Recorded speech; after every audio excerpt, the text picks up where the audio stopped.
हिंदू धर्म में ये मान्यता है कि पति और पत्नी का 7 जन्मों का रिश्ता होता है। लेकिन सवाल ये उठता है कि क्या पति पत्नी का पिछले जन्मों का रिश्ता सच में होता है? आखिर ये मान्यता कैसे स्थापित हुई और क्या है इसके पीछे की सच्चाई? दोस्तों, हिंदू धर्म एक प्राचीन धर्मों में से एक है जिसमें हर बात का अपना एक महत्व है। आपने अक्सर सुना होगा कि पति पत्नी का रिश्ता 7 जन्मों का होता है। माता सीता भी जब धरती में समा जाती हैं तो जाने से पहले वो भगवान राम से ये कहती हैं कि रघुवर, अगले जन्म में भी आप ही मुझे पति रूप में प्राप्त हों। हिंदू धर्म में तलाक और लिव इन रिलेशनशिप जैसी कोई भी बुराई नहीं है।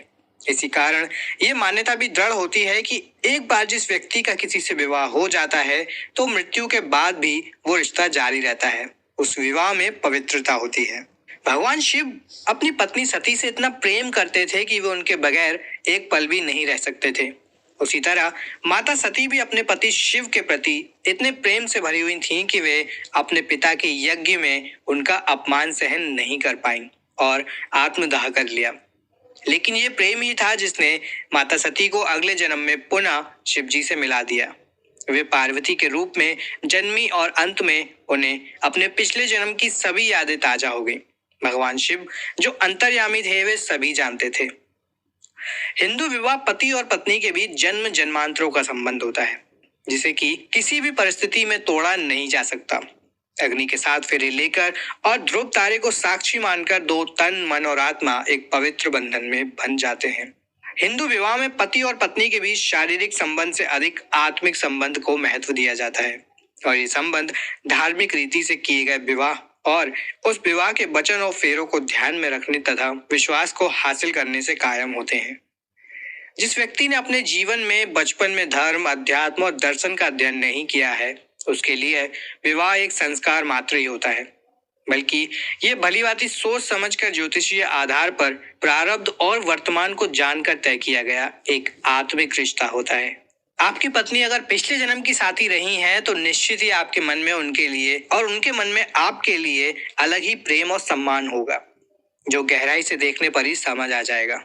हिंदू धर्म के अनुसार हमारे चित्त या अंतःकरण में लाखों जन्मों की स्मृतियां संरक्षित होती हैं और वो हमें स्पष्ट तौर पर समझ में नहीं आती, लेकिन उस स्मृति के होने से ही हम किसी व्यक्ति या जगह को पूर्व में ही देखा गया मानते हैं। आपको लगता है कि मैं इस व्यक्ति से पहले भी मिला हूं या मैं इस जगह पर पहले भी आ चुका हूं, लेकिन वो संबंध आपके पिछले जन्मों से होता है। व्यक्ति का चेहरा भले ही बदल गया हो, लेकिन उसे देखकर और उससे मिलकर हमें अजीब सा एहसास होता है। कई बार हमारे संबंध इतने गहरे हो जाते हैं कि हम उसी के साथ जीवन गुजारना चाहते हैं, लेकिन फिर भी इस बारे में ये सोचा जाना बहुत जरूरी है कि हमारे मन में किसी व्यक्ति के प्रति आकर्षण क्यों उपजा है। हमारे चित्त के अंदर 4 प्रकार के मन होते हैं। एक होता है चेतन मन, दूसरा अचेतन मन, तीसरा अवचेतन और चौथा सामूहिक मन। अवचेतन मन को ब्रह्मांडीय मन भी कहते हैं, जिसमें हमारे अगले पिछले जन्मों के सभी स्मृतियां और संचित कर्म रहते हैं।